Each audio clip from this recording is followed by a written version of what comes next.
Assalamu alaikum mbokk yi, qualche frase a favore prima di tutto. Sono sul treno, maa ngi ci biir damaa ne ci train bi wala maa ngi ci biir train bi. Sono in macchina, sto guidando, ti chiamo dopo. Damaa nekk ci oto, dinaa la woo après. Sono in macchina, sto guidando, ti chiamo dopo. Quando passi, kañ ngay jaar wala kañ ngay ñëw yëpp joxante rendez-vous. Dinaa ñëw kër ga, kañ ngay ñëw daam lu ma la war a jox, kañ ngay ñëw. Quando passi bu dee ca baar ba quando passi kañ nga fay ñëw wala kañ nga fay jaar bu la ci neex rek wax ko. Quando puoi passare benn la kañ nga fay mën a jaar wala kañ ngay mën a ñëw. Quando puoi passare bu leen jaawre nag poi bi nga xam ne oi la ak bi am u bi. Poi mooy man nga, poi mooy après mooy comme dopo wala puis. Passa domani jaar fa suba wala ñëwal suba bu la ci neex wax. Vieni domani mooy ñëwal suba letteralmente, però sens bi man nga wax tam passa domani comme jaar fa suba waxin bi rek mooy ci changer mais du dara.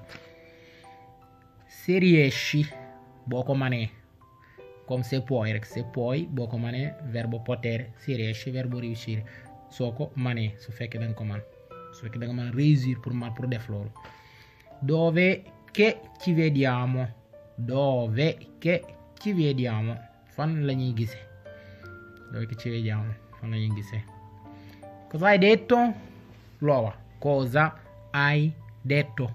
Loo wax. Comme ni wax déggoo cosa hai detto? Loo wax. Dégguma la loo wax. Cosa hai detto? Loo wax. Non ti sento. Non ti sento. Dégguma la. Non ti sento. Non ti sento. Non ti sento. Dégguma la. Alors ñu dem ci passato prossimo bi nga xam ni gars yu bari dañ ma koy laaj. Passato prossimo mooy comme bu dee en français passé composé loo xam ni jëf ji weesu na mais dafa concluso mooy dafa jeex dafa pare wax ji dafa pare moo xam démb la moo xam léegi nii mën nañ ko utiliser ci waxu démb mën nañ ko utiliser ci loo xam ni léegi la waaye def nañ ko ba pare passé na jeex na bokkul ak verbe imparfait bi nga xam ni passé na waaye dafa gudd ci temps bi. moo tax ma defal la fi avere waaye sarà il presente indicativo più participio passato del verbo da coniugare noonu lay koy conjuguer. Verbo avere wala verbo essere ngay jël def ko présent def ci participe passato bi dolli ko ci mu nekk passato prossimo come ieri sono andato a scuola. Sono verbo essere, andato participio passato del verbo andare. Ieri ho mangiato la carne. Ho presente indicativo del verbo avere mangiato participio passato del verbo mangiare mu nekk passato prossimo. Ieri ho mangiato la carne mooy lekk na ndawal bi démb. Ho parlato con lui mën naa nekk léegi waaye def nañ ko ba pare. Wax naa ak moom c'est-à-dire wax nga ak moom ba pare moo xam démb la moo xam léegi nii la waaye de toute façon wax nga ak moom ba pare jeex na wax ji conclusion mooy mat na jeex na ko kenn waxatu moo tax mu nekk passato prossimo. Lei è andata. Lei è andata passato prossimo la bu fekkee passato prossimo nag dañ koy utiliser ak verbe essere toujours day am concordo maanaam day verbe bi day concordare ak kii bi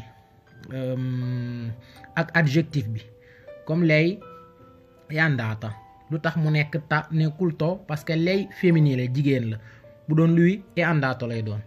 Noi siamo andati ti perché plurale noi ñun ñu bari la léegi nag lii nag bu dee verbe essere képp la lañ koy utiliser nii noi siamo andati.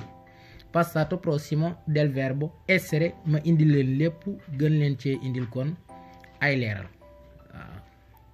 Io sono andato, tu sei andato bu dee jigéen nga ni ko tu sei andata muy accordo l'accordo del participio passato lay doon.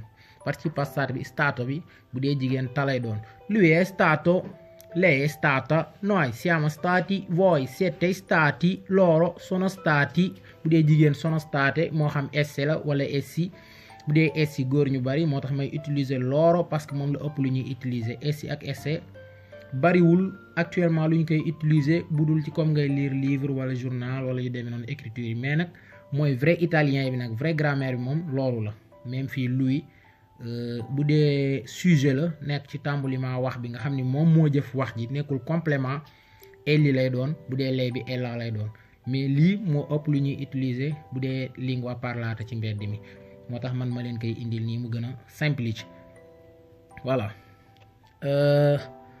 passato prossimo verbo avere del verbo avere scusate ma uguale comunque ma ñëw ak yéen ci verbo avere bi io ho avuto lay doon c'est-à-dire ba tey li moo xam comme benn lañ rek moom passato prossimo temps bi moom benn temps bi la moo xam loo am léegi la mais nag am nga ko ba pare jeex na wala moo xam démb la mais daal lu am ba pare la jëf ji am na ba pare te conclusiono nel passato jeex na bokku la impar bi fi nga xam ne day duuraare avevo amoon naa wala daan naa am bu mu ci mën a doon parce que da nga daan am di am io ho avuto tu hai avuto lui ha avuto lei ha avuto noi abbiamo avuto voi avete avuto loro essi hanno avuto quindi avuto mooy participio passato del verbo avere stato bi nga xam ne mooy verbe stare moom lañu utiliser mooy nekk participio passato